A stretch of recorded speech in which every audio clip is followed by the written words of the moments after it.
Yeah, disappointed in our inability to stop the bleeding in the second half in that one stretch of the game. It's been our downfall all year, is we just let teams go on these crazy runs, and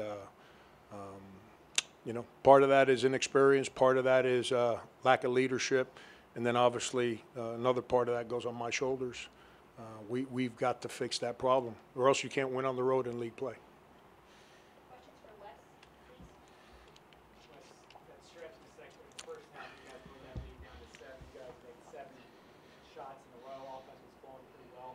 What went well during that stretch of it? What was difficult against them the rest of the game? At that time, we was just being aggressive and getting stops on defense. So that's kind of what got us the easy basket. Throughout the game, we stopped defending hard and they got easy dunks.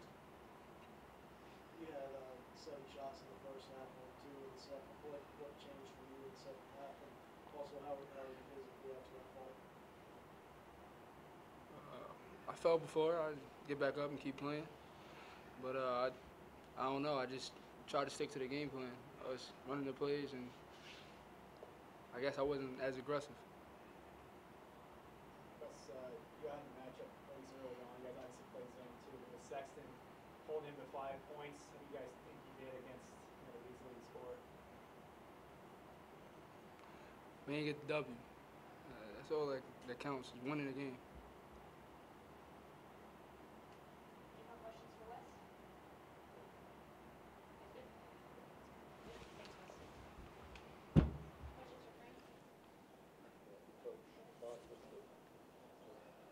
Questions for Frank? Just to follow up on being able to contain Sexton, but then their inside guys really seem to hurt you. Were you overplaying on? Were you overplaying Sexton, trying to really be aggressive with him, and how did that lead to their inside guys being as proficient as they were? We didn't guard. We didn't defend anybody today. We put some rules in for Sexton going into today's game defensively, and from that standpoint, I thought we were halfway decent.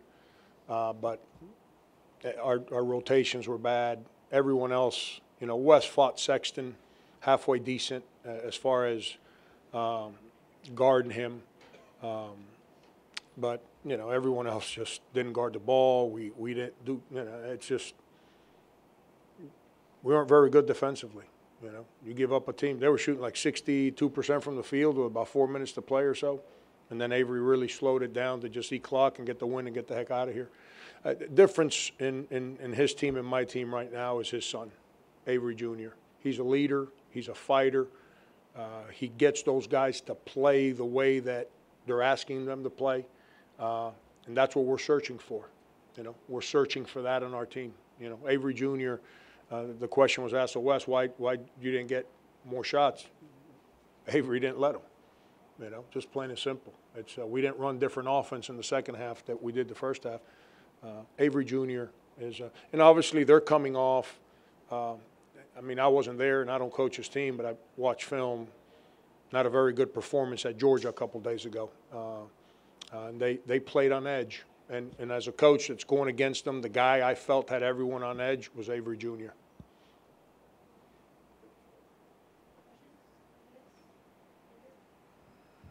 Coach, were you surprised at how Alabama decided to go inside out? Is that what you guys were game planning for? Did you expect them to be more guard oriented?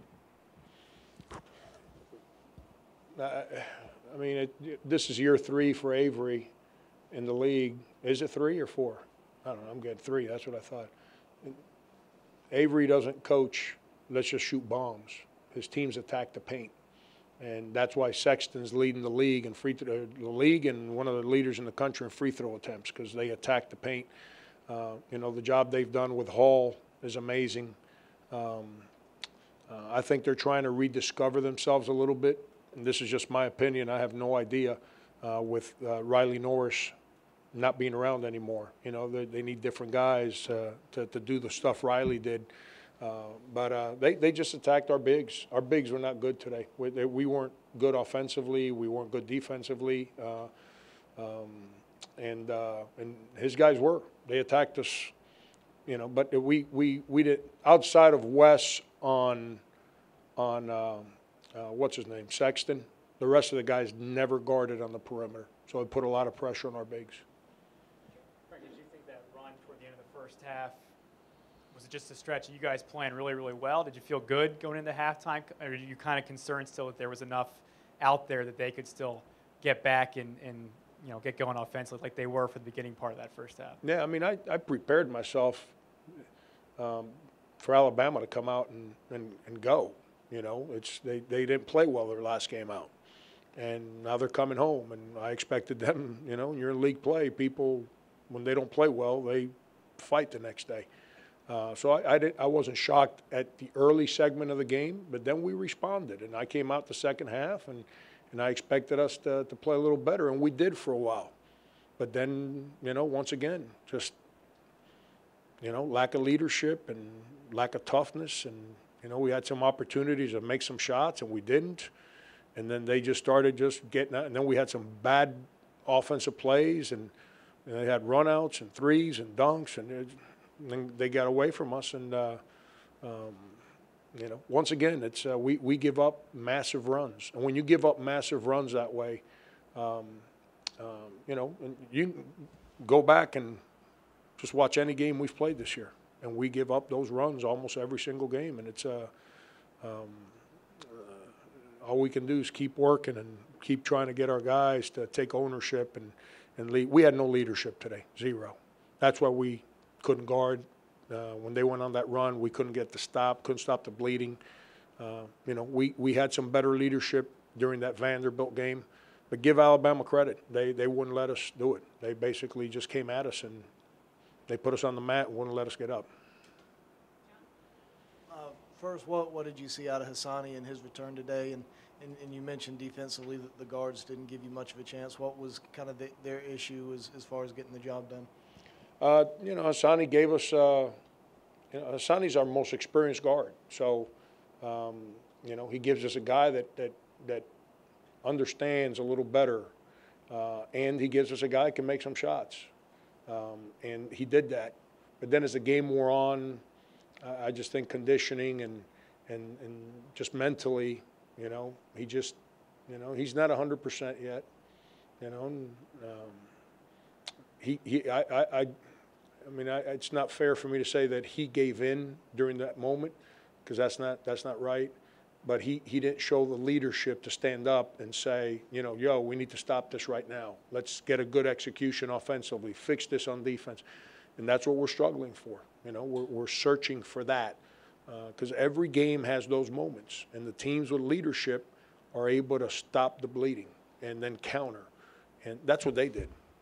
You know, we made our push and whatever, and came out the second half, and then he put Junior in there, and then the game flipped, and you know, and so we got to keep searching and keep pushing. Someone's got to step up and take ownership there.